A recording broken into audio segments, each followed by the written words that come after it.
warahmatullahi wabarakatuh. Selamat pagi anak-anakku sekalian. Hari ini insya Allah kita akan belajar mata pelajaran pendidikan agama Islam dan budi pekerti.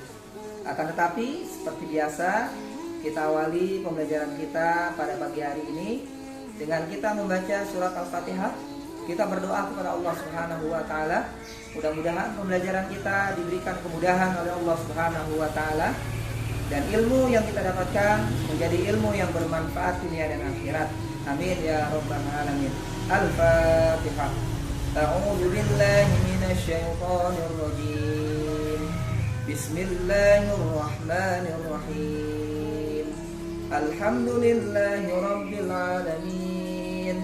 Ar-Rahmanir Rahim. Maliki yaumiddin.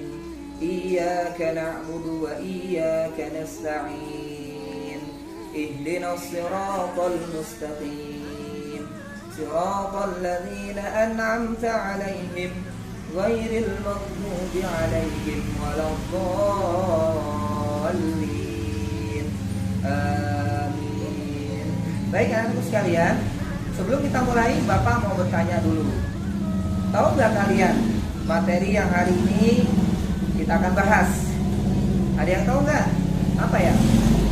Betul. Kita hari ini akan membahas materi tentang 3 perilaku terpuji.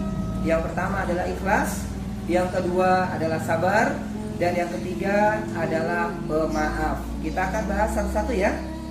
Baik, yang pertama adalah ikhlas. Apakah kalian tahu apa artinya ikhlas? Ya, Bapak yakin kalian sudah sering mendengar, sering membaca istilah ini. Ikhlas memiliki arti adalah fi'lu syai'in ibtigha'an liwajhillah. Atau ulang ya, fi'lu syai'in ibtigha'an liwajhillah. Melakukan sesuatu atau melakukan ibadah semata-mata karena Allah Subhanahu wa taala. Anak-anak harus tahu bahwa ikhlas ini merupakan salah satu syarat atau kunci diterima amal ibadah kita oleh Allah Subhanahu wa taala. Jadi ketika kita melakukan amal kebaikan, kita beribadah, melakukan ibadah sekecil apapun harus dilandasi ikhlas karena Allah Subhanahu wa taala apabila ibadah kita ingin diterima oleh Allah Subhanahu wa taala. Ada 3 syarat untuk ibadah kita dikabulkan, diterima oleh Allah Subhanahu wa taala. Syarat yang pertama, ibadah yang kita lakukan semata-mata karena Allah Subhanahu wa taala. Syarat yang kedua, ibadah yang kita lakukan harus sesuai dengan yang dicontohkan oleh Rasulullah sallallahu alaihi wasallam. Contoh, Nabi Muhammad sallallahu alaihi wasallam mencontohkan kita melaksanakan sholat subuh 2 rakaat. Ya, tetapi jika ada yang melakukan sholat subuh 4 rakaat, maka sholatnya tidak diterima. Mengapa demikian? Tidak sesuai yang dicontohkan oleh Rasulullah sallallahu alaihi wasallam.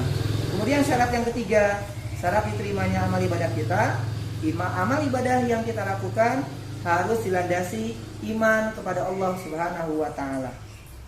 Anak-anakku sekalian, di dalam Al-Qur'an Allah Subhanahu wa taala memerintahkan kita untuk senantiasa mengikhlaskan diri di dalam beribadah kepada Allah Subhanahu wa taala, ikhlas semata-mata karena Allah. Ya, sebagai contoh di dalam surat Al-Bayyinah Allah Subhanahu wa taala berfirman, "Wa ma umiru illa liya'budullaha mukhlishina lahud-din hunafa." Dan tidaklah kalian diperintahkan oleh Allah Subhanahu wa taala kecuali untuk melakukan ibadah dengan mengikhlaskan diri kepada Allah Subhanahu wa taala. Jadi ketika kita melakukan kebaikan sekecil apapun, jangankan yang besar, jangankan seperti sholat, puasa, zakat, haji dan lain sebagainya, kita melakukan kebaikan sekecil apapun, jika tidak didasari dengan ikhlas, maka ibadah yang kita lakukan akan ditolak oleh Allah Subhanahu wa taala. Anak-anakku sekalian, Pak Jalal mau tanya, tahu gak kalian apa lawan kata daripada ikhlas? Iya, betul. Lawan kata daripada ikhlas itu adalah riya.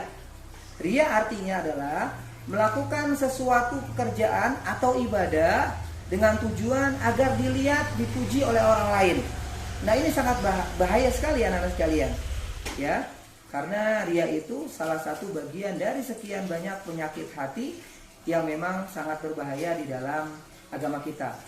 Ya, penyebab Amal ibadah seseorang itu ditolak, salah satunya adalah ibadah dilakukan, di dalamnya ada unsur riya. Dia ibadah, melaksanakan kebaikan, melaksanakan amal soleh, melaksanakan perintah Allah, tetapi tujuannya bukan karena Allah, tetapi ingin dilihat oleh orang lain, ingin dipuji oleh orang lain. Anak-anakku sekalian, adapun ciri orang yang ikhlas di dalam melaksanakan ibadah adalah yang pertama, ya, sikap seseorang yang ikhlas di dalam kehidupan sehari-hari atau melaksanakan ibadah. Satu, setiap ibadah yang dia lakukan semata-mata karena Allah Subhanahu wa ta'ala, bukan karena yang lain. Dua, orang tersebut tidak mengharapkan imbalan, tidak mengharapkan pujian, tidak mengharapkan ucapan terima kasih dari kebaikan atau ibadah yang dia lakukan. Yang ketiga, ya, orang tersebut tidak pernah membeda-bedakan mana amalan yang kecil dan mana amalan yang besar.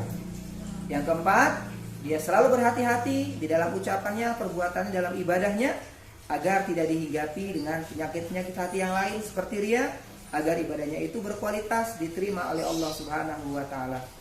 Yang terakhir, anak-anakku sekalian, ciri-ciri orang yang berbuat riya, tidak ikhlas. Tahu nggak kalian? Ya, bahwa ada seorang sahabat Nabi yang bernama sahabat Ali bin Abi Thalib radhiyallahu taala anhu warḍahu. Beliau mengatakan, lil mura'i salasu alamatin. Orang yang riya itu memiliki 3 ciri, 3 tanda. 1, yaksalu idza kana wahdah. Dia malas di dalam berbuat kebaikan, malas di dalam beribadah manakala dalam keadaan sendiri. Ya, tidak banyak orang lain, tidak banyak orang, dalam keadaan sendiri malas beribadah. Enggak mau rajin dalam beribadah. Kemudian ciri yang kedua, wayan syatu idza kana finnas. Dan kebalikannya, ketika dalam keadaan ramai, ketika dalam keadaan banyak orang lain, maka ibadahnya semakin rajin, ibadahnya semakin giat. Kenapa? Karena ada tujuannya, ingin dilihat oleh orang lain. Kemudian ciri yang ketiga dari orang yang berbuat riya adalah wayazidu fil amali idza usniya alaihi wa yanqusu idza dzumma. Dia akan semangat beribadah, menambahkan ibadahnya, menambahkan amal solehnya manakala dia dipuji oleh orang lain. Dan jika tidak dipuji, maka ibadahnya menjadi berkurang, ibadahnya menjadi berkendur. Nah, ini anakku sekalian, ya. Untuk materi yang pertama, untuk sifat yang pertama adalah sifat ikhlas. Mudah-mudahan kita bisa senantiasa menjaga hati kita, senantiasa ikhlas di dalam melakukan kebaikan, ikhlas di dalam mengerjakan ibadah, agar ibadah yang kita lakukan, kebaikan yang kita kerjakan diterima oleh Allah Subhanahu wa ta'ala.